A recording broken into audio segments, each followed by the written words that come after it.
እንደምን ከረማችሁ የስኬት ጉዞ ቤተሰቦች። ዛሬ ማርች 8ን የሴቶች ቀን በማስመልከት ይዤላችሁ የቀረብኩት አለ። በጥሞና እንድታዳምጡኝ በትህትና ጠይቃለሁ። ሰብስክራይብ ያላደረጋችሁ ደግሞ ሰብስክራይብ እንድታደርጉ አሁንም በትህትና ጠይቃችኋለሁ። በኢትዮጵያ ታሪክ ብዙ ሴቶች በተለያየ ሁኔታ ለሀገራቸው ኢትዮጵያ አስተዋጽኦ ያበረከቱ በርካታ ሴቶች እንደነበሩ ዛሬም በርካቶች እንዳሉ ይታወቃል። ከነዚህ ታላላቅ ኢትዮጵያውያን ሴቶች መካከል ከትውልድ ወደ ትውልድ የሚተላለፍ ታሪክ ሰርተው ያለፉ ሁለት ለየት ያሉ በመጠቀ የማሰብና የማስተዋል ጸጋቸው ትልቅ ታሪክ ሰርተው ያለፉትን ሁለት ድንቅ ሴቶች ነው። እነዚህም ድንቅ ሴቶች አንደኛዋ በመጽሐፍ ቅዱስ በርካታ ምዕራፎች ላይ የተጠቀሰችው በጆሮዋ የሰማችውን በዓይኗ አይታ ለማረጋገጥ ለ3 ዓመት የሲናን በረሃ በግመል አቋርጣ የሄደችው ኢየሩሳሌም ድረስ ንጉስ ሚልክ አንደኛ ከንጉስ ሰለሞን የወለደችው ንግስተ ሳባ ወይም የሳባውያን ንግስት ወይም ንግስት ማክዳ ስትሆን ሁለተኛዋ ደግሞ በኢትዮጵያ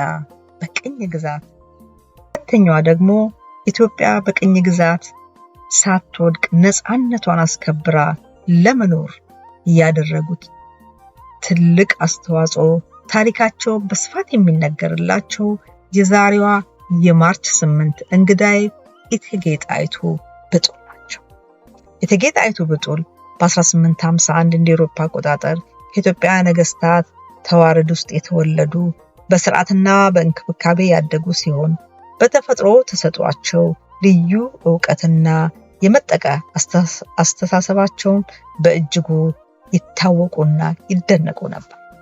እቴጌ ጣይቱ ብጡል በቤተክርስቲያን የተማሩ በቅኔ ትምህርታቸውን ከፍተኛ ደረጃ ላይ የደረሱ እንደነበር ይነገራል።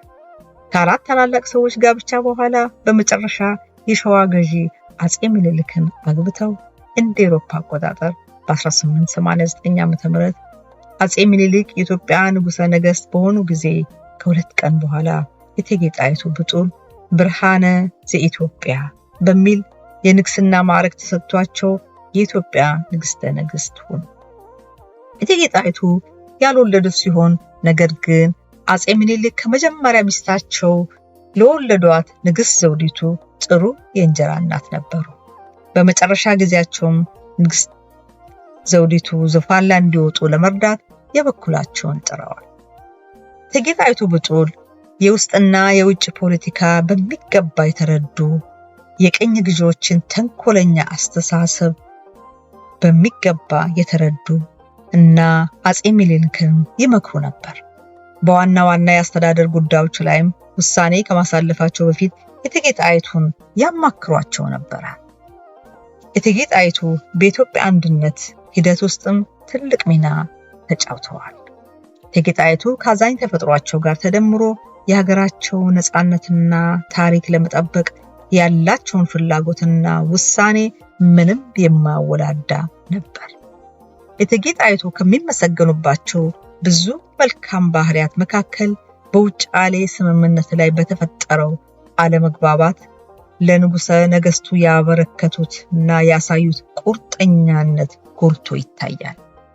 በውጫሌ ስምምነት የጣሊያን ኢትዮጵያ የወዳጅነትና የንግድ ስምምነት ኢትዮጵያ የጣሊያን ጥገኛ ወይም ቅኝ ግዛት ለማድረግ ያላቸውን የጣሊያኖች ፍላጎት በአንቀጽ 17 ውስጥ አካቶ መገኘቱ ነበር። ይህም እቴጌ ጣይቱን እጅግ አስቆጣ። በውይይት መድረኩ ላይ እቴጌቱ ከኢትዮጵያ ግዛት ላይ ጣሊያኖችን ለማባረር ከፍተኛ ቁርጠኛነትን አሳይተዋል። ውጥረቱ እየበረታ ሲሄድ እቴጌቱ ንጉሠ ነገሥቱን በጣሊያን ላይ ጦርነት እንዲያውጁ አሳመኗቸው። የጣሊያኑ ተደራዳሪ የነበረው ፒየትሮ አንቶኔሊ ምኒልክ የግዛት ስልጣናቸውን ለሴት አሳልፈው በመስጠት በእኔ ላይ ጨዋታዎችን ይጫወቱብኛል ማለቱ ይነገራል። እንዲሁም በሌላ ጊዜ ጽሑፉ ደግሞ እቴጌ ጣይቱ እንደሌሎች ኢትዮጵያውያን ሴቶች ደፋር ናት፣ እሷ ጠንካራና አንዳንዴም ትዕቢተኛና ጥሩ ገጽታም ነበራት፣ እሷ ታላቅ ሴት ናት ምናልባትም በሌላ ክፍለ ዘመን የስዊድን ክርስቲና ወይም ታላቋ ካትሪን ትሆን ነበር ብሎ ገልጿቸዋል።